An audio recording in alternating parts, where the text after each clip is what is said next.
Hello, everyone. Welcome to episode 339 of the Juicebox Podcast. Today's show is sponsored by Omnipod and Dexcom. Omnipod, of course, is the the tubeless insulin pump that Arden has been wearing since she was 4 years old, and we love it. And Dexcom, the greatest continuous glucose monitor known to mankind. You can find out more at myomnipod.com/juicebox and dexcom.com/juicebox. I'll tell you more about the sponsors in just a few minutes, but first I want to tell you about Dakota, today's guest. Dakota is an adult with type 1 diabetes who is experiencing a number of complications, but he's starting to get things together, and he's here today to share what he wished that he would have known when he was a younger person with type 1 diabetes. It's a great episode, full of hope and honesty, just like I like them.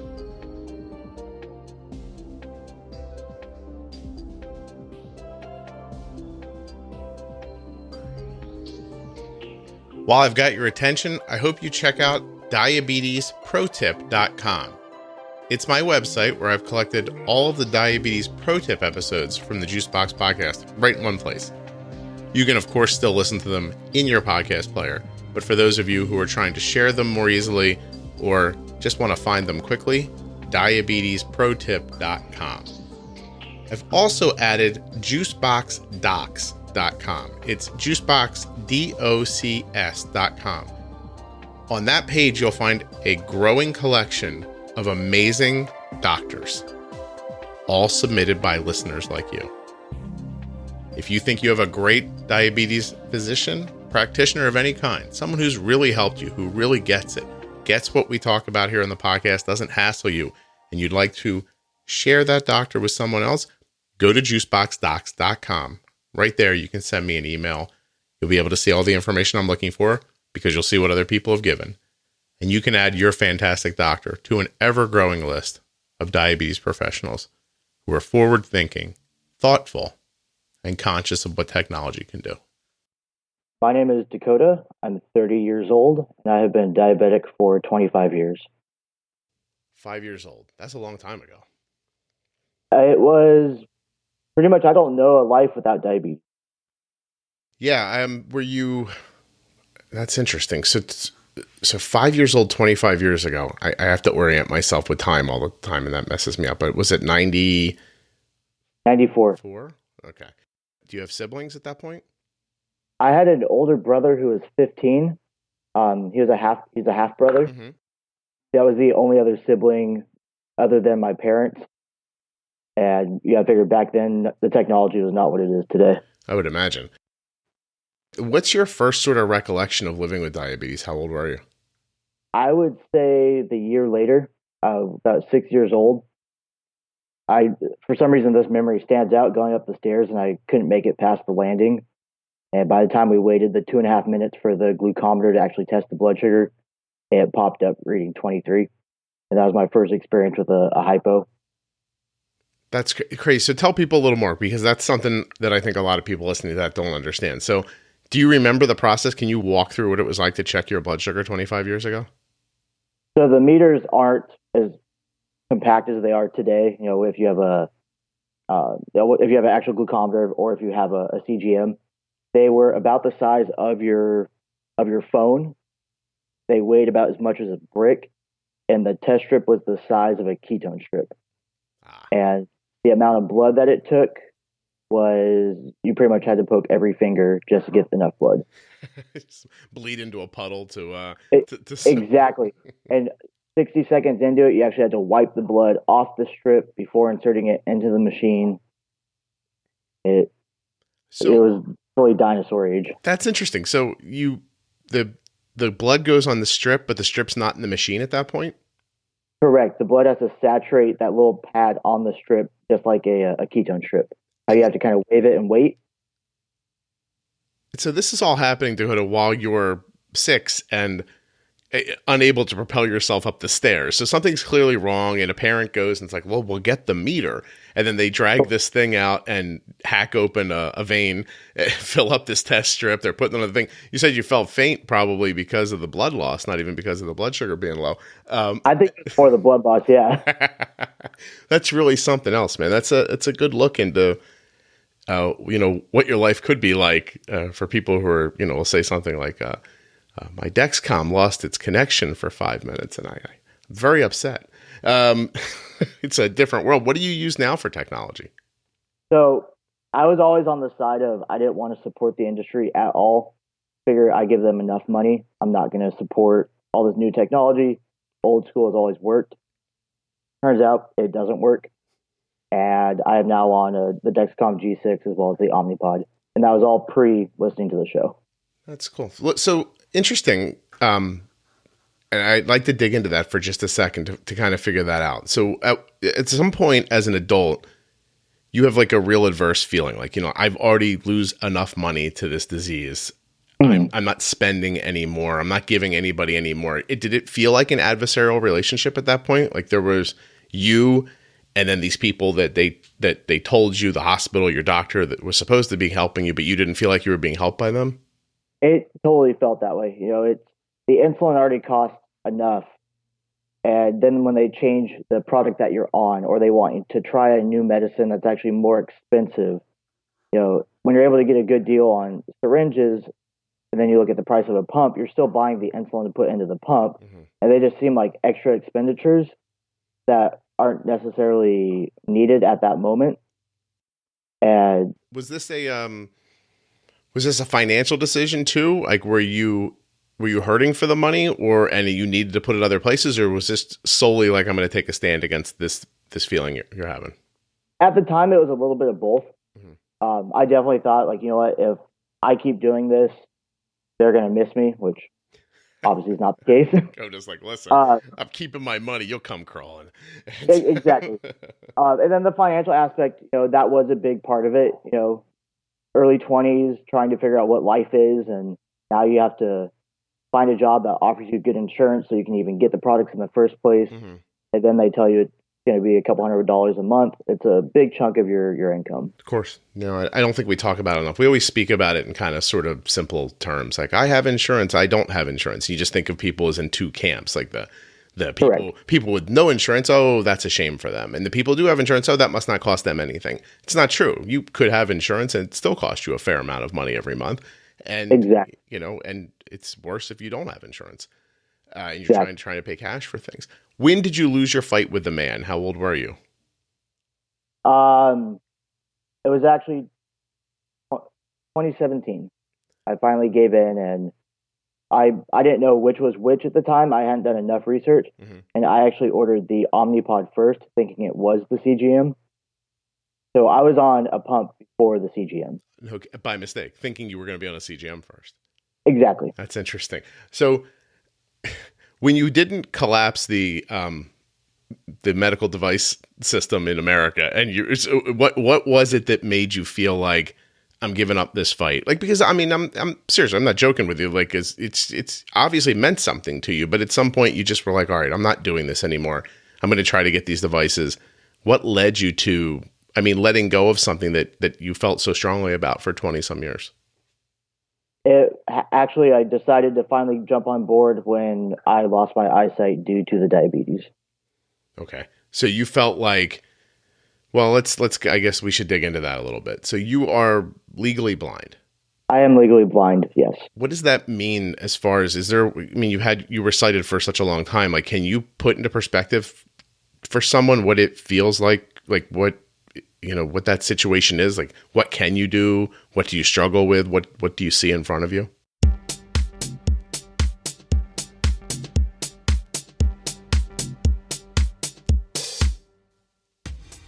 One way you can tell that a company stands behind what it does is when it offers you a free trial with zero obligation to continue. You understand what I mean? They're willing to put the product in your hand before they've got your John Hancock anywhere. You've made zero promises. They've got all the risk. They're showing you right up front. This is who we are. Like us or don't. It's like being on a first date and just telling people all the creepy stuff you like. And you think, I'm going to find the one guy who thinks this is right. That's what Omnipod is. They're a very honest first date. Now, what am I talking about? If you go to myomnipod.com/juicebox, Omnipod will send you a free, no obligation demo pod right to your home. This allows you to try the pod on to see what it would be like to be an Omnipod person, right? A podder. That's with 2 Ds, podder. After your demo pod arrives, your free, no obligation demo pod, you can live with it like it's your new friend. Take it in the bath with you. Go out for a run. Lay in the sun. Have some fun. I can't think of anything else that simply rhymes with that word that you could do with an insulin pump on. Oh, you could probably make a pun. You'd be talking to somebody and say something punny to them while you're wearing your new Omnipod Demo. And you'll think to yourself, earlier today when I made that pun, I didn't even notice I was wearing an Omnipod. This is the insulin pump for me. A pump that's giving me my basal insulin and allows me to bolus, do extended boluses, temp basal increases and decreases, all that great stuff. And I don't know I'm wearing it even when I'm punning. myomnipod.com/juicebox. Get that free no obligation demo today and use that link so that Omnipod knows you came from the Juicebox Podcast. Are you impressed that I did all that and then didn't make a pun? I just couldn't think of one. All right. Dexcom. The Dexcom G6 continuous glucose monitor is, in fact, the greatest thing in the world if you're using insulin. If you're a giraffe, the greatest thing in the world is tall trees with food on it. But if you're using insulin, the Dexcom G6, the bee's knees. Now, where did the saying bee's knees come from? I don't know. But what I do know is that the Dexcom G6 shows you the speed and direction that your blood sugar is moving.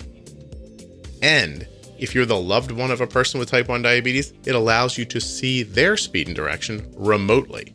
Remotely means anywhere, Apple or Android, through the internet, the web.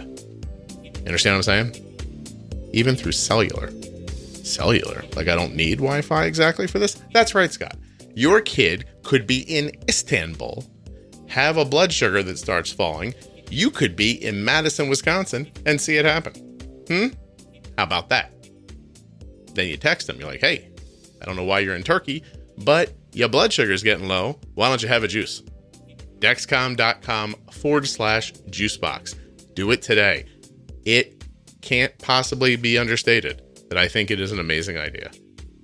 So we're talking about myomnipod.com/juicebox, dexcom.com/juicebox. Get yourself the greatest insulin pump. Get yourself the most magnificent CGM. Let them know that you came from the Juicebox Podcast.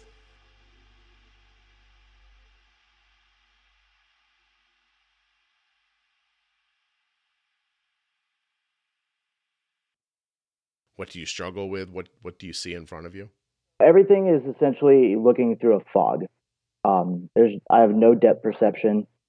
My right eye has no vision. My left eye, the vision is 20/199, which now is technically 1 point out of being legally blind.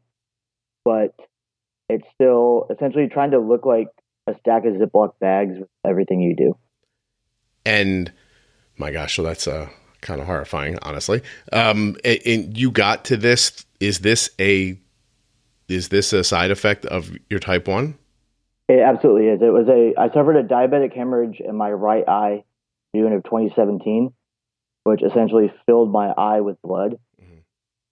And 2 months later, in August of 2017, the left eye followed suit and did the same exact thing. Prior to this hemorrhage, were you aware that your eyesight was in the midst of failing, or did you not know right up until it happened? I had a prescription for glasses because I knew it was starting to diminish a little bit. And I could tell there was something else a little bit more serious happening, so I scheduled the appointment. That was on a Wednesday. The doctor called me before the appointment, said we need to push it till Monday, and the bleed happened on Sunday. Okay. When you and I were setting the call up, I asked you to shut your camera off to save bandwidth, and you, from what I felt like I was seeing from this end, were you using your phone as a magnifier to see the screen on your computer? What was that you were doing? I use my phone for everything. Even trying to type the reply to you before we started the call, it's have to get a picture of the keyboard, since I've actually never used this laptop before, just to type the messages back to you. I see. All right. How much has that, well, how does that, I guess, slow your day down? What is it? I mean, how has it changed your life, I guess, should be my question. What were you doing prior? Are there things you were doing prior that you can't do anymore? Or are you living the same life? How are you handling what's going on? Well, my past, I grew up racing motorcycles, anything in the desert, anything with an engine. That was my passion. Mm-hmm. And that is the biggest thing I've given up, because I can no longer drive. Even, trying to pick up my daughter from daycare or going to help out my fiance, I can't drive anymore. So it definitely takes a toll on you in the long run. You start to get this feeling like maybe you're not putting enough into the relationship because, the other partner is doing all the driving. And you almost try to overcompensate in different aspects of a relationship. And that all comes from not being able to assist with tasks outside the home. Yeah. No, I can see that. It's obviously not an apples to apples comparison, but I've been a stay-at-home dad for like 20 years. And in the beginning, you do feel like I'm doing all these things, but it's not the money. And because it's not the money, it doesn't feel as important a little bit. You know what I mean? And I found myself overdoing other things, trying to be like, look, I'm valuable. You know what I mean? Like I'm trying my hardest. I'm in this 50-50, and it's a weird feeling. It went away from me. I hope it doesn't stick with you, because obviously your situation it's not like you're just, you've made a decision not to be helpful. Exactly. Wow. So I wanted to talk to you a little bit about that, about the motocross racing. So I have very little knowledge of this, other than I have this incredibly clear memory of when I was a kid and my parents took me, they had a friend who rode, they called it enduro bike racing, I guess. And it felt like it was in the woods in my memory. And you just kind of went and stood on this, some part on this course in the woods. And every few minutes, these amazing motorcycles would just come flying by and jumping over hills and mud flying everywhere. And I think back on it now and I'm like, that could not have been safe for me to be standing there watching that because you're so close to the course, Absolutely not, especially in enduro cross. They're jumping over rocks. There are essentially mud pits that they have to try to plow through. There's logs in the path that they're trying to jump over. It could take one slip and you have a bite coming at your forehead. Oh, Dakota, I'm telling you, I look back on my life now. I see a couple of times where I feel like the state could have come in and taken me, because decisions my parents were making. That was one of them. There was another one where we went to West Virginia and there was this we were on the top of an overlook. And my parents put me right on the edge of it to take a photo. And I look at that photo and I think, what is wrong with you? Would the photo not have looked just as good if I was, say, 10 feet from the edge of it? Did I really have to be at the precipice of death to get this photograph? I'll have to see if I can find it and put it up on the website to coincide with this. But it's all the experience. It's, I guess, when you're younger, you're just like, oh, stand there, we'll take a picture. I don't know. I'm making excuses for them. It was dumb. But when you're young, you're fearless. But what I remember about being at that is it was exhilarating, and that the smell of sort of the two-stroke exhaust was in the air. You know what I mean? I can still hear the bikes. The smell of the race fuel is two-stroke. You had to mix with oil, so you're burning oil as well as race fuel, and it's a very, very nostalgic smell. Yeah, I'm telling you, I did it one time, and I feel like I'm standing there telling you about it. So I can't imagine how, for a person who was enjoying actually participating in it, it's got to be an incredible loss for you. Among other things, but still. Yeah, I actually stopped when I was 6. My parents recognized the signs of the diabetes.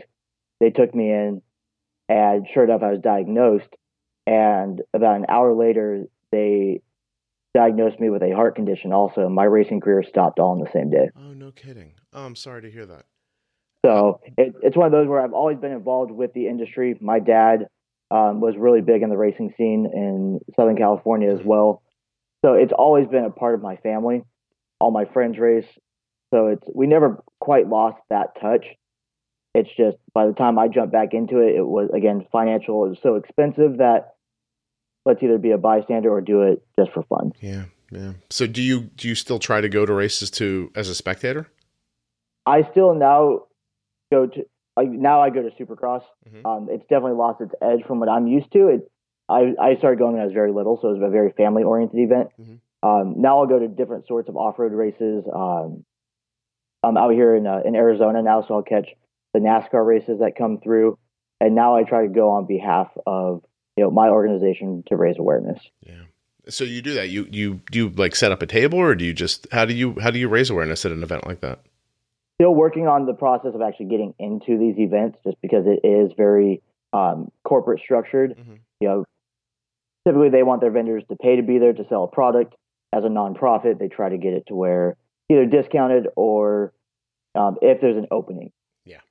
Currently, the only events that I have scheduled are with the local chapter of the JDRF for their walks and things like that. That's nice. What do you do when you interact with people? What do you talk about with them?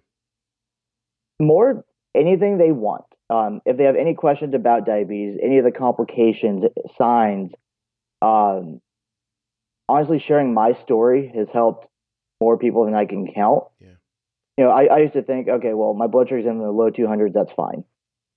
And fast forward 20 years, it wasn't fine. There's neuropathy going on. There's obviously the vision. There's a lot of other things that diabetes can affect, minus just limb loss, vision loss, a lot of the internal stuff as well. Yeah. So just sharing what the doctors have told me, time in, time out of the hospital. I've even crashed cars because I've had a hypo while driving.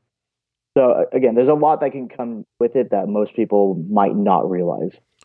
No, I think you're 100% right. I think that a lot of how we sort of build our world around diabetes comes from the things we hear initially. And if what you heard initially was, hey, listen, just try to keep his blood sugar between 90 and 200, and didn't realize that was supposed to be, for this month and the next month, then you'll come back and we'll shoot for better and better, except it doesn't work that way for a lot of people. A lot of people start thinking, well, that's my range. You know what I mean? I try to stay there. Exactly. And I know from listening to your past episodes, even as Arden's growing up, it's not just keeping within that range. It's everything's adjusting almost on a weekly basis. And, when there's only like one endocrinologist near you where you can go, and sorry, backtracking, during all this, my parents were also going through a divorce. So now it's separated parents while you're trying to figure out what this disease is. And if they're not on the same page, you're not on the same page. So you're trying to figure out everything all at once.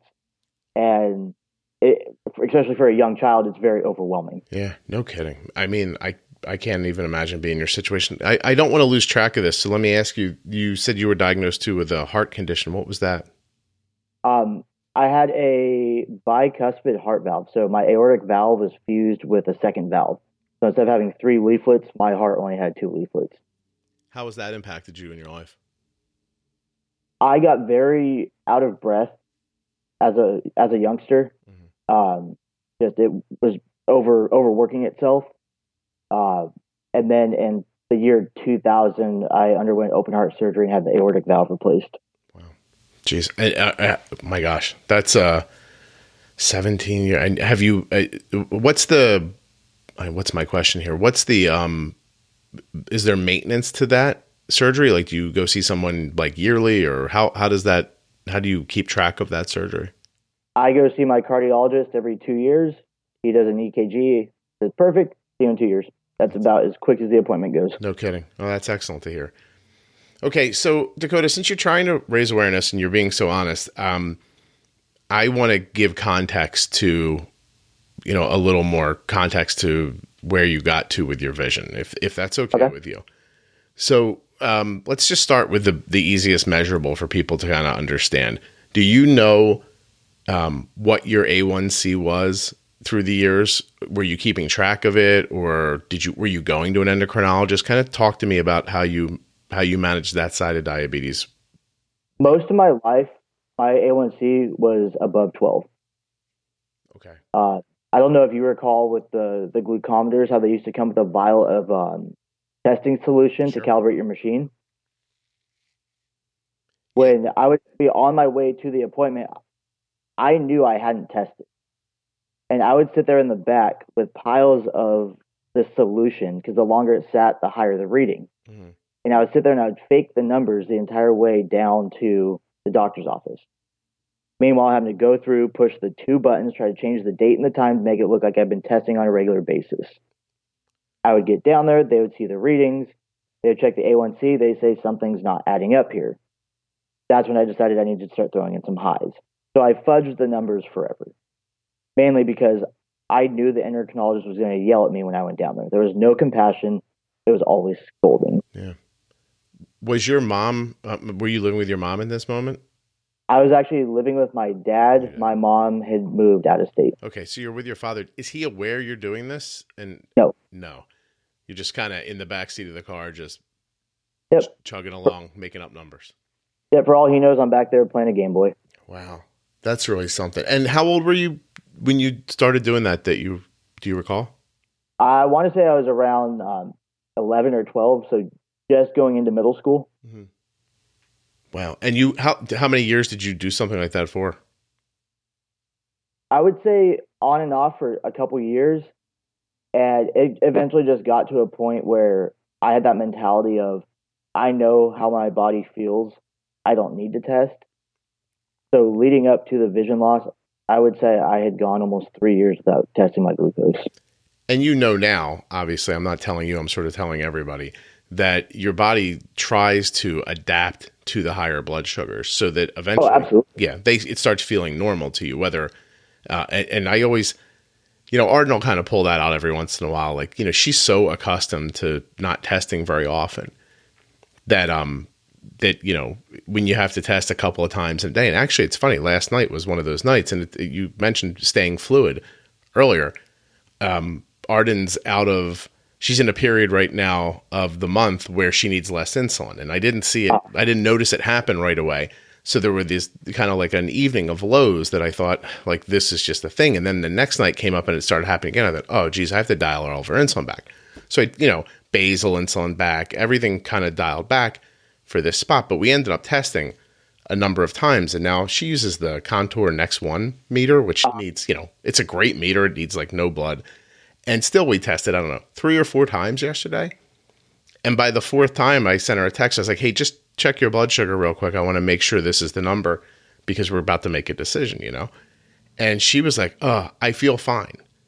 And I reminded her, I was like, I know you feel fine. But that's not I said, if I feel fine was the right way to manage your blood sugar, then this meter company and Dexcom, none of these companies would exist because you just ask people, how do you feel? Exactly. How do you feel? Oh, I feel great. But when I would say I was feeling fine because I finally realized something was wrong, mm-hmm. I was 350 when I said I feel fine. Yeah. And did you actually feel fine? I felt perfectly normal. Yeah. And I was at work at the time. I was actually up on a scissor lift. And I looked at my manager. I'm like, I have to come down now or I'm going to faint.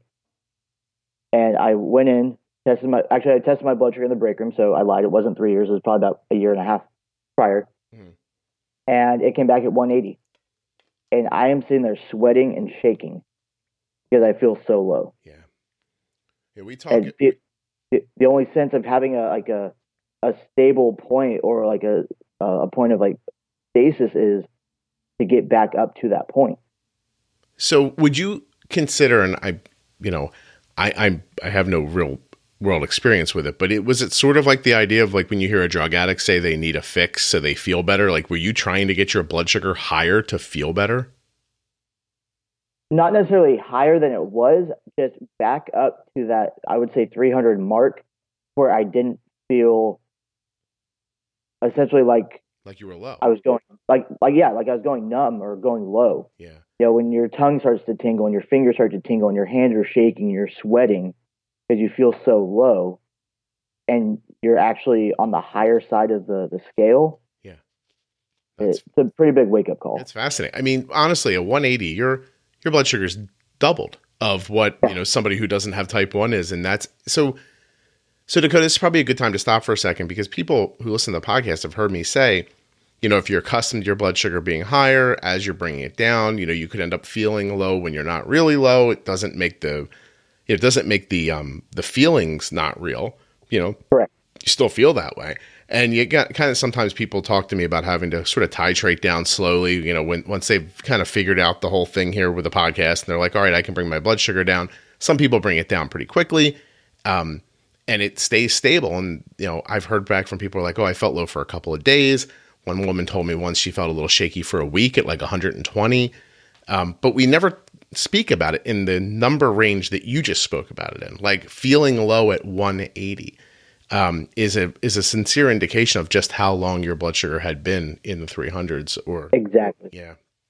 Well, for most of my life, I was in, is what I've seen around all the forums and everything, is I was in T1D burnout for most of my life, where I knew I had the disease. A, I didn't know how to take care of it. B, nobody around me understood it. This is back before we had social media and these large networks to be part of. Yeah. And, in high school, I would be at school and drink a cherry Coke every day. I would take a huge dose of 20 to 25 units of insulin and go about my day. At night, I would take my long lasting, and that was it for the day. So you would do a basal insulin at night and one big bolus at your lunchtime meal and just do nothing else. Correct. Wow. What was the intention there? Like, what did you feel like you were accomplishing when you did that? I just knew I had to take insulin. I didn't quite understand why. Okay. So I just knew I had to do this, because what my parents and doctors had told me. Mm-hmm. So to me, okay, well, I did it twice today. I'm good. Okay. I put a lot in, it will last. And that is in that simplistic way is how you thought about it. Like, I'll use a lot and it'll just stay in me. And you felt like you were filling up a gas tank almost. Oh, exactly. I'll fill up the tank, and when it hits E again, I'll fill up again. Wow. Well, and in the situation where I want to offer some sort of, I don't know what to say. Like, it feels so sad to hear someone say that they had such little direction and understanding for such a long period of time. And yet, you don't need my words. They don't help you. And I guess what you really want to do then is you want somebody else to hear this who doesn't get to the part where you are. Exactly. And that's the whole point why I jumped through all the hoops and started, my organization is I don't want anybody else to have to reach the point that I'm at. Whether you're a fan of motorsports or not, or of racing or not, reach out to somebody and don't just sit there on your own. Yeah. I had a young lady reach out to me from Florida, kind of the same thing, where she had reached burnout. Her parents couldn't afford helping her anymore, and just kind of talking her through it. She was able to go out, she ended up getting a job that had insurance. That way she could get the medications that she needed. And it's more just having that ear to listen to what you need to say. Yeah. Can I ask you, do you find when you're looking online and there are people who are kind of holding themselves up as, like, look at me, I'm doing it as an example, like trying to be a part of a community. Do you ever feel like coming from, I don't know how to ask you this exactly, but let me start with this. Would you consider yourself coming from a financially depressed background? Like, was money an issue most of the time? For myself, yes. For my family, not so much. It was more just the complete being unaware of what was going on. Okay. So to them, my numbers were fine. They knew the A1C was off, but the numbers on the reading and the printout were fine. So until I was honest with them, they weren't going to know the whole truth of where, necessarily to help. And then once you're, 16, 17 years old, you're now a young adult. You're wanting to be out, do your own things. As long as you're getting good grades, they really don't question what you're doing. I see. And so, interestingly enough, I guess they decided to trust you and what you were showing them with your meter over the test that was coming from the doctor. Correct. And was it not so much of a trust issue as that they just were like, oh, that doesn't make sense. His meter says this, so that must be wrong? Or like, I'm trying to figure out how you disregard the test at the doctor's office. Well, every time they would give me a new glucometer, because maybe there's something wrong with the meter. And then the next time it's like, okay, I need to put some more highs in this meter. And then suddenly they start to kind of balance themselves out. Like, okay, I can see how the numbers, show this A1C, but you also have to figure those numbers are only when you test it. You could be high through or in between each one of those testings Mm-hmm. and then come back down to a certain number right before. Doesn't mean that you've been perfect all day. You could have been at a high elevated number most of the day. Yeah. Yeah. The variability is hard for them to figure out, I guess, when they're just looking at meter readings. Exactly. And that's why now being on the Dexcom, I panic in that 2-hour warm up window now. Isn't that funny? Is that funny, really, Dakota? You went from like 350, no problem, to I don't like not knowing what my blood sugar is. And now I have my high set at 150, and now it'll beep at me for the 150, Mm-hmm. and I'll go in, kind of tell it, I know insulin's in the system. Let's give it a minute to kick in. 5 minutes later, it beeps at me again. I don't think I've ever told a piece of electronics shut up so many times as when you are in a higher than your limit on your CGM. Yeah. And you're like, I know, I'm doing it. I'm working on it. Stop. I know I've talked with Dexcom about whether or not they could add a snooze to that. To like, could I get alerted that my blood sugar is over 150 and me say, okay, I hear you. Please don't tell me this again for like a half an hour. Like I've given myself insulin. I know how long it's going to take for me to get back under my number. So, exactly. But let the bolus take effect. Yeah. Right. Yeah. Well, we've mentioned it, so maybe they'll do that sometime. It's a great idea, honestly. You got to let me wrap my head around all this for a second, because I am in a weird position where I'm listening to you and I'm trying to feel like, what are the people hearing you thinking right now? Because, if you're newer diagnosed, in the last 5 or 6 or 8 years, even, the story you're telling it sounds insane. You know what I mean? But I know that your story is not nearly as insane as some people might believe it is, that your story is actually much more common. Just people like you don't really step up that often and tell this story. So I really appreciate you doing this, first of all, because there are, I try to make the point all the time, well over 1 million, and I forget what the number is, 1.8 million or something people living with type 1 diabetes. And, just because the couple hundred people you see on Instagram or the few hundred people you talk to on Facebook are all really trying hard and doing a great job. And, somebody like me who says, I can't believe how badly today went, like Arden's blood sugar went to 170 and I couldn't get it down for like 3 hours. That's not most people's experience with type 1 diabetes. A much larger group of people have an experience that is much closer to yours than mine. Well, and it's funny. That's actually why I eventually reached out to you, is observing on social media the diabetics that are out there. Yes, they all have their blogs and they're doing a great job sharing their journey. And even the people that you interview, it's kind of, painting this perfect picture of, diabetes isn't bad as long as you take care of it.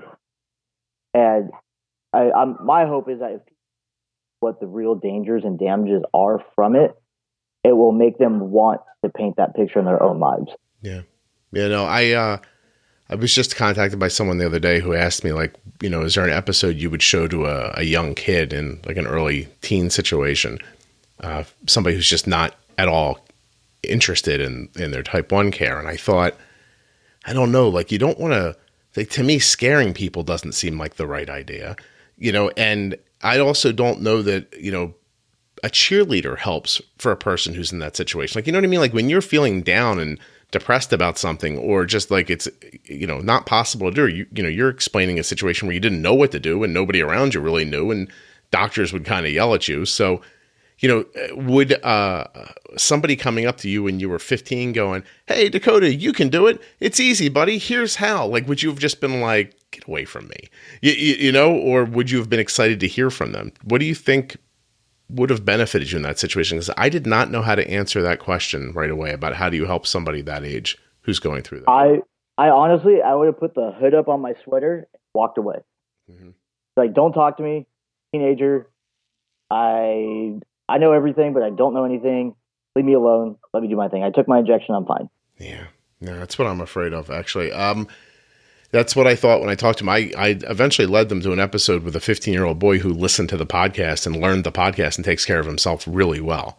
And my only thought was, like, maybe show them that this is that there are other tools than maybe the ones people told them about, and that they're not all that difficult to use. And maybe that would help. But there is just part of me who believes that, people are different, and you had a different, a different reaction to that information than another person would have. And that, if you kind of stop and take a long look at everybody around you, just, pick 20 people that and see how different they all are and the directions their lives went and how some of them take things super seriously and some of them don't. Or, some people are very detail oriented and some people are sort of like, it'll all work out.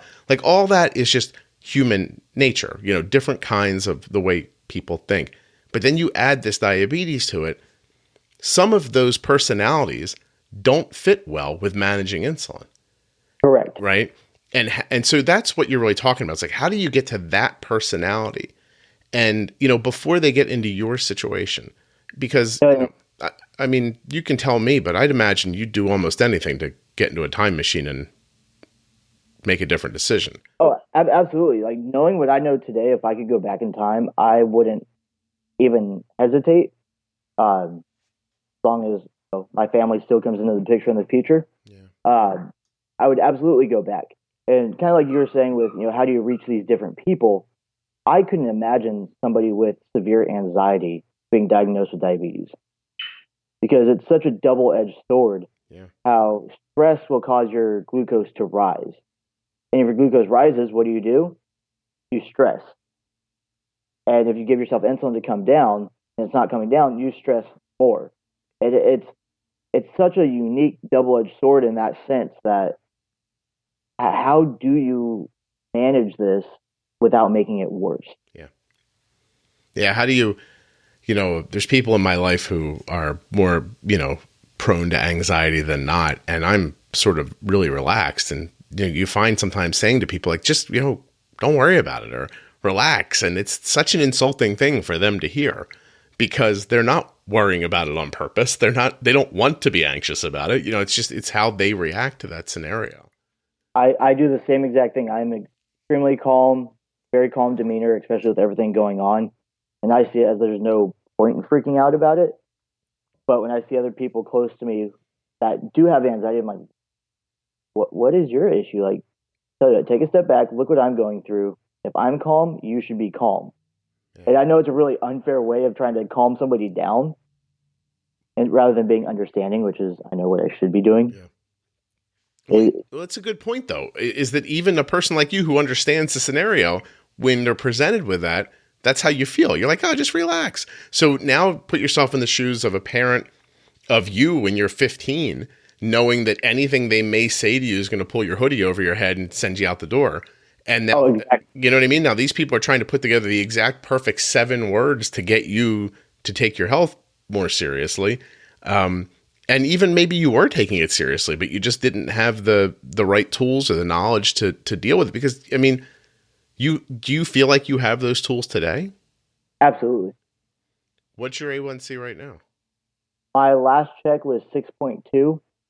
My last draw was on Friday, and because of the holiday weekend, I have not gotten the results from that one. That's amazing, Dakota. Congratulations. This is really something.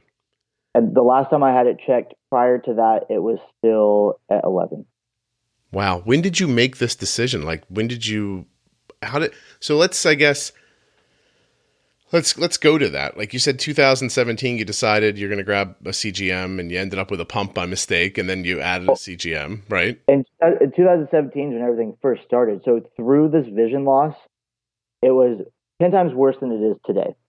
At that point, the only difference in vision I could tell was that the sky was blue, the grass was green, and the ground was brown. Oh my gosh. And so everything was just shade oriented. I left my house, went and stayed with my dad at his new place that I'd only been to once, so I didn't know the house. Mm-hmm. And I had to feel the walls on how to get around the house. And in order to see what my reading was, it was essentially just poking, hoping there was enough blood, and trying to get it to work. So I wasted hundreds of strips because they weren't filled all the way. Right. I put the glucometer right up to my eye and move it slowly to the side to make out the shapes of the numbers that are on the screen. And it was finally, once I went back to work at the beginning of 2018, my insurance was reinstated, that I immediately went on the Omnipod, and about a month later went on the Dexcom. What kind of work do you do now? I work at Costco. Okay. And so when you were, so when your blood sugar is still incredibly high, your vision was actually worse than it is now. So your vision's getting better as your blood sugar is more regulated and lower? I have also had 7 surgeries. So a lot of these surgeries were actually reattaching the retina, trying to repair the macula. And a lot of these procedures, they do take time to reestablish the vision due to the disconnect for so long inside the eye. Do you expect more progress, or do you think you're at where you're going to be, or do you not know? My ophthalmologist says that results could take 2 years to even show. Okay. And my last surgery was in March. Can I ask you, the surgeries sound painful, but are they? Once they start to back the anesthesia off, it can be a little bit painful. But for the most part, it's just a quick outpatient procedure. Okay. It's more, you're under a local anesthesia, so you can see the tools moving inside your eye. And that's the part that can kind of make you freak out. No kidding. That sounds worse than being able to hear the dentist drill. Exactly. Well, you hear him, and he puts this piece inside your eye, and then you start to see these bright flashes, and they're moving around, and you think to yourself, is he welding inside my eye? And then he calls for, I need, 2 cc's of, a certain weight. Like, wait, he's talking about oil, and then you see these little drops come into your eye and form into one big blob, and then suddenly you see right through it. It's a whole weird experience. It's really hard to explain. I cannot imagine. I mean, I can imagine what you're saying, but I can't imagine like sitting still during it. Do you have that? Do you have to stop yourself from that feeling of like, I need to get up and get away from this, or? When you're under the anesthesia, no. You can't. But like I said, when they start to back it off, the second surgery I had, it was starting to get really painful during surgery, and I could start to feel everything. I was aware of everything, but I noticed my feet can move, and the anesthesiologist was sitting towards the end of the bed, towards my feet. And I just started clicking my feet together as fast as I could, and sure enough, he cranked it back up. You kind of let him know, hey, I'm awake. Let's fix this. There's something stuck in my eye, and I'm about to run away, just so you know. Exactly. My gosh. Wow. It's hard to know what to say, because it seems not just so life-changing, but it just seems, I don't know what the word is. I don't want to just say sad, but it feels sad. You know what I mean? Like how do you deal with that part of it? I mean, how do you keep your chin up, I guess, for the lack of a better term? First thing first, I look at my daughter. She's a year old. So backtracking to when all this happened, December of 2017, we found out that we were having a baby. Oh. So through all of this, I'm also a new dad trying to take care of a newborn with vision loss. Yeah. So if you can imagine taking care of Arden when she's a month old and do it with your eyes closed. Dakota, I have to be honest, I can't imagine anything you're saying, to be perfectly honest. You know what I mean? Like I'm sitting here trying to put myself in your shoes just in my head, and I don't, it makes you feel like, I should, get done with you and shut my eyes and just try to even go do the next thing that I wanted to do. I don't know how I would accomplish that. Are there classes? Does your doctor offer like direction for you? Like, are you going to get better direction with your vision loss than you did with your diabetes? I actually meet with a low vision specialist from the time this airs, be about 4 months. But next week I meet with a low vision specialist, and they work with different sorts of prisms implanted into lenses. So the center part of my vision is what's damaged. The outside is still working. So these prisms will redirect the light to the outside of the eye and make it to where the vision should increase. Okay. Per what the doctors say they have seen in the past. Well, I hope that works for you. That sounds amazing. But it's going to be a lot of almost rehabilitation, teaching the outside of your eye to do all the seeing rather than the center part of your eye. I understand. That's and that crystal helps, that prism helps kind of retrain parts of your eye that aren't being used as actively, I guess. That's what they say. I'm hoping it's not so damaged in there that that's not an option. Mm-hmm. What took you from, so your vision goes the way it went, and you're at this A1C that's incredibly elevated. Now you're at a 6. Can you tell us what you did between that elevated A1C and the 6? Like, how did you make that change so quickly? First, I knew that what you put into your body is probably the most important thing, whether it's insulin, food, hydration, anything. Mm-hmm. So post-surgery, I knew that inflammation was a really big deal. And I went completely vegan for 3 months. I can't say I was happy about it.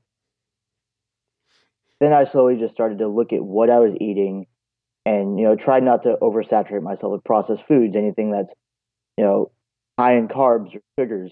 Yeah. And I've just kept a really keen eye on what I was eating. And then once I got on the pump, it was a lot easier to dial it up or down when I needed it.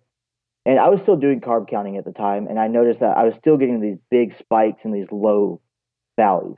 Yeah. And it was actually right around the time that I found your podcast, and just hearing how you kind of mentioned to, you do your pre-bolus, and then you kind of work it after the meal until it's right where you want to be. So since I started listening to your podcast, I have not carb counted. I will pre-bolus and then just go from there. Wow, that's amazing. Good for you. I hate counting carbs. I had to figure out a way not to do it, Dakota. That's why you know about it, because I was just in my kitchen thinking, like, I can't do this for the rest of my life. I have to figure out a way not to do this. Well, did you ever have the long book that you had to flip page to page? That had a page of fruits, a page of vegetables, a page of starches, and it actually gave you the portion size and how many grams of carbs were in each one of those portions? Yeah. Yeah. They came out every year from the nutritionist. Mm-hmm. Also a scale. I realized that I really did not like the idea of having to weigh and measure food. Yeah. And so I don't know. It's a long time ago now, but I just started thinking, like, I got to figure out a way to do this that doesn't cause me to, need to scoop things with measuring cups all the time. Or, you think to yourself, like, there's already enough math involved. I don't want to be, weighing out grams and ounces and, all this different kind of stuff. Like, just let me figure out how much insulin I need, and that's all the math I want to do right now. Yeah. Yeah. And even like just that, even the math aside, I think is just taking something that's so frequent in your life, breakfast, lunch, dinner, a snack, and turning it into a drudgery of any kind, is, I think is one of the ways that the diabetes ends up weighing on you. You know what I mean? Like one of the weights it has is, it's scared of being low, right? Scared of long-term complications. I don't want to be the kid who passes out at school. You know what I mean? And I don't want to count and measure everything I put in my body for the rest of my life. I'm very proud to be able to give Arden, a couple of handfuls of a snack and not say, hey, can you, count 23 of those, please. You know what I mean? Like that's, to me, that's a big deal.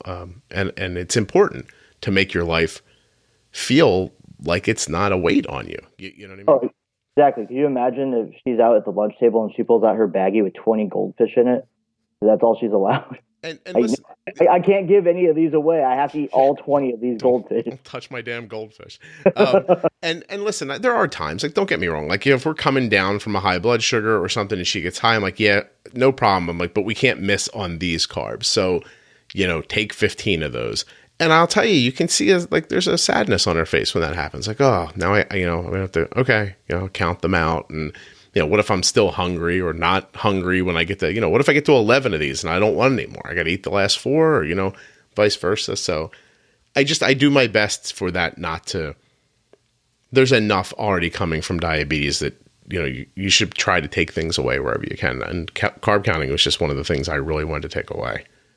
Absolutely. It was an unnecessary headache on top of everything else. It's amazing how quickly you picked it up and you're doing it too. Well, like, I'm sure you guys did this when you would go out to a restaurant and they would bring you a plate of food and you can't dig in because you're sitting there having to play Inspector Gadget on how many carbs are in everything on that plate. I do think that if me looking at a plate was in a movie, you would see like a computer overlay fall over top of it and divide it up into spots, and numbers would pop up over top of over piles of food and everything. And Oh yeah, you would have the matrix going on behind you, and you would have, uh, just like Einstein style equations above your head, and it's no fun. yeah, I look at it now and I think like 7, 10, you count along and you get to like, all right, that's 63, and then that one's, the glycemic load on that's going to be heavy. So, we're going to need insulin at least in a 4-hour period, but that stuff's faster. And you start like, I wonder if I could just put some of this up front and the rest after. And, it happens so quickly now. Like I hate saying it to people almost, because I feel like they think that this is like, hours of their life spent. But I look at it, I'm like, all right, yeah, 63 carbs, 50% up front, the other 50% over 2.5 hours. And I think maybe we're going to have to do, a basal increase, in here somewhere, probably in those last 2 and 3 and 4 hours.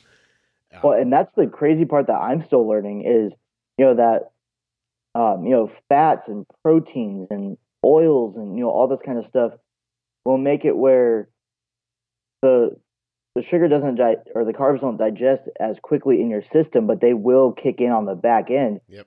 So, a perfect example is there's a restaurant across the street that, when I have a day off, I'll go over there, I'll grab a couple margaritas that are made with agave rather than all the sweet stuff, a burger, sweet potato fries, and I go all out. My pre-bolus is 12 units. I know it's a pretty hefty pre-bolus. And then I also increase my basal rate to 45% for the next 3 hours. Mm-hmm. And for the first 30 minutes I'm sitting there, I will sit right there at 90 and not budge. Yeah. But then when I'm on my way home, it hits 160. And then it hits 170. I'm like, okay, obviously there's not enough kicking in. And I'll give myself another 4 to 5 units. Yeah, and to catch those arrows, right? Yeah, this happened last week. It went straight up to 230. It flattened out, and then it went straight down. And once it hit 160 straight down, I turned off the basal increase. I turned off insulin delivery, everything, and it looked like a Boeing jet coming in for landing. It settled at 101. Look at you! Congratulations, man. You got that quick. That was within 2 hours. That's really amazing. How long have you been at this? When did you start listening to the podcast? December. December? Yep. January, February, March, April, May, June, July. 9 months ago? That's really great, man. Congratulations. Seriously, well done. Congratulations. I don't know what else to say. That's a complete life turnaround in 9 months. I mean, and it's, even though I can't see, like the clarity report, I can't see everything that's on there, but I can see the little snippet of a graph that you can see on your phone. And I just like to see where it can come from and get it to settle down right at the bottom of that gray box without dipping into the red. I get some sort of enjoyment out of it. And especially sharing that experience with other people. Wow. There's it's kind of like what you always say is being bold with insulin. It's use it where it works for you. If they say don't double up on insulin, it could be dangerous. Well, being high is dangerous too. It's like you're taking an educated guess every 3 months. I'm saying they as the doctor. Yeah. You're taking an educated guess every 3 months and then adjusting it, and then you'll see me again in 3 months. I'm adjusting it on the fly. Yeah. Yeah. No, I hear you. A couple of questions. So do they not make a meter that talks so that you can hear the number instead of have to see it? I'm sure they do. Mm-hmm. Since I'm using the Dexcom, I just pull up the phone and I can see that number just fine. Really, as long as the bubble's gray, I don't freak out. Yeah. What kind of cell phone do you have? Is it iPhone or Android? I have an Android. Android. I was going to say, because I think you can ask Siri what your blood sugar is on an iPhone. It'll just tell you. I do recall, actually, I was on your podcast hearing something about that. Right. Yeah, I wasn't sure. I know through Android, there's times when this all was first happening, I would have to use my tablet to take a picture of my phone to see what the glucose reading was. Mm-hmm. And I don't know if it's this way on iPhone, but on the Android phone in the security settings, you cannot screenshot anything within the Dexcom app. In the Android? Yes. No kidding. Yeah, because I do that all the time with iPhone. That's interesting. Yeah, you cannot screenshot anything within Dexcom because of the privacy policy. No shit. Oh, I almost cursed. No kidding. I'm sitting here thinking, like, is there not like some giant, like, would a magnifying glass help you, like a big, strong magnifying glass to see like your phone and stuff like that with? Not that I'm sure you haven't thought of these things already, but it definitely would. It's almost like the magnifying glasses that jewelers use, where it has the lights built into it. Just like I said, if there's anything that I can't read from zooming in, I'll just take a screenshot of it. That way I can zoom in on it. Like I said, through the Dexcom, if I just screenshot the notification bar with the reading in on it, then I can zoom in if I absolutely need to. And it's more just finding ways to make your life work without being a complete nuisance to yourself or others. Gotcha. So if you and I met face to face and we shook hands, and 3 days later we met again at that distance, would you know it was me visually? If you didn't say anything, I would walk right by you. Okay. I do it at work all the time, where this might sound kind of bad, but I start to figure out the build of the people that I work with. That makes sense. Are you tall and skinny? Are you short and heavy? And at the beginning of the day, I'll make sure I walk right next to everybody, and I'll kind of make a mental note of what color shirt everybody's wearing. I can depict colors. So, but from a distance, everybody's just a person until you're within 20 feet. Dakota, why do you not sound bitter about all this? I think it's an amazing story. And if I can inspire people with it, that's my main goal. Yeah. Do you have private moments where you're just like, I can't believe this happened? Yeah. Looking back on it, I cannot blame anybody else. It's 100% my fault for my neglect. And I was raised with one of those where you have to be responsible for your decisions and your actions.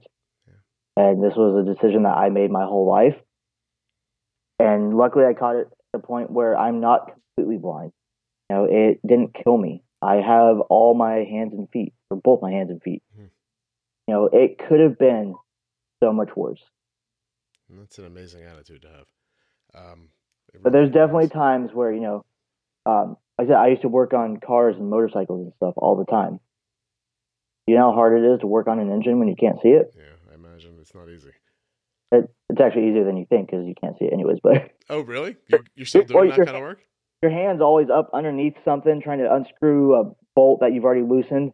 9 times out of 10, you can't see it. And since I do so many things through feel now, I live a quarter mile away from where I work. Okay. And the only thing that separates my house to where I work is an alleyway. So just to take the pressure off my fiance, I went ahead and bought a cheap little beater just to get me to and from work. But I knew at night I had to light up the road in front of me like it was daytime. So I ran complete wire harnesses underneath the floorboards through the engine compartment and put light bars across the bottom of this thing so I can see to get from work at night. And surprisingly, it was probably the easiest wiring job I've ever done because I knew how to see with the tips of my fingers better. We have a few more minutes left, and I want to ask you, has other parts of the world opened up to you? Like, do you find yourself listening to more like radio or music, or like how does like your downtime change when your vision's affected? When all of this first happened, I was trying to find anything on YouTube that I could just ask my phone to play.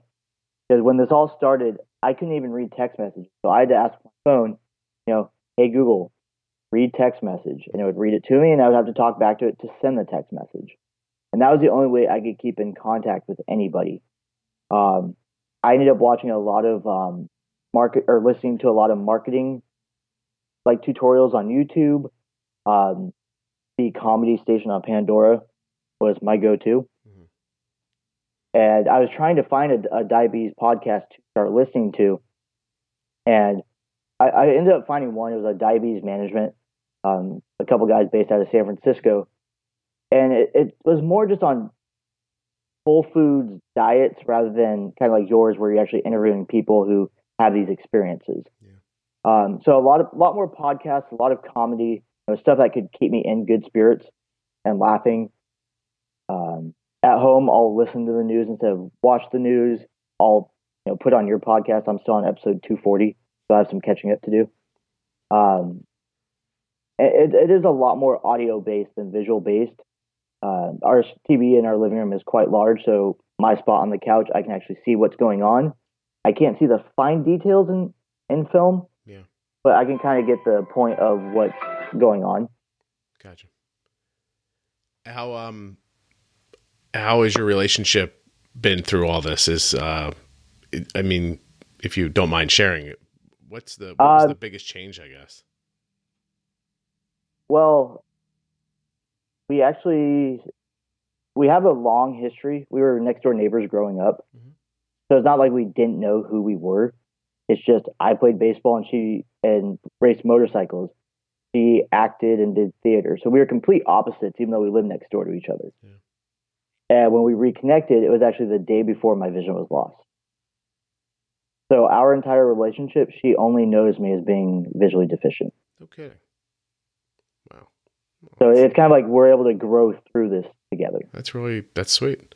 Yeah, that's a fortuitous situation. And especially at the beginning of a relationship, I mean, I've seen people on a second date, say they like a certain movie and somebody will stop going out with them. I've never heard a story where on my second date I had to tell somebody, hey, I've lost a majority of my vision. Yeah, that's really something. Well, the thing is, we hadn't even gone on a date, and to top it off, we lived in separate cities at this time. She was in LA, I was in San Diego. No kidding. So it was more. I just threw it out there. Hey, I want to come to a wedding in October. She said, yeah. We kept talking, and then suddenly I'm driving home and realize something's not right. I want to end on that. When something's not right, is it a light switch at that point? Does it just go off, or does it dwindle down to nothing over hours or days, or like how does it go from I see everything okay to I don't? So with a diabetic hemorrhage, at least in my case, it looked like a very streaky black waterfall in your field of vision. Okay. So it just looks like there's constant like rain or streaks coming down within your vision. And it's actually blood that's blocking the light from reaching your optic nerve. I see. I know we didn't touch on this aspect of it, but leading up to that, I was taking a different job. I had to get very physically fit for this job. Mm. So I was pushing myself extremely hard at the gym, and more weight than I probably should have been trying to push, and on a leg press machine, and my vision kept flashing crazy. I thought I was just getting a really good workout in. It turns out that it was like the beginning stages of these blood cells being overstressed, starting to burst. Gotcha. How long was that before you started seeing the black waterfall? About a month. Oh. All right. Listen, tell me about what's your web address and how can people find you? So through the website or through Instagram, it is type1motorsports.com, and it is the number 1. Type the number 1 motorsports.com. And then what are you on Instagram? What's your handle on Instagram? It is the same thing. Type the number 1 motorsports. All right. Dakota, I really appreciate you coming on and telling this story. It's not something we get to hear that often. I really do appreciate it. There's, other people who have come on and told similar stories, but I think they're all really impactful and important.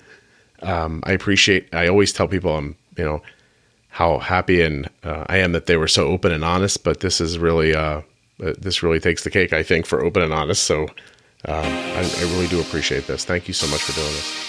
Well, absolutely. Thank you for having me on. How about Dakota, everybody? And how about Dexcom and Omnipod for bringing you the show? Dexcom.com/juicebox, myomnipod.com/juicebox. Those links are available in the podcast player you're listening to right now on your phone, right in the notes, or at juiceboxpodcast.com if you can't remember them. But if you do remember them and you use my link, that'll tell the companies that you came from the podcast. I will very much appreciate that, and you will still get the same great technology one way or the other.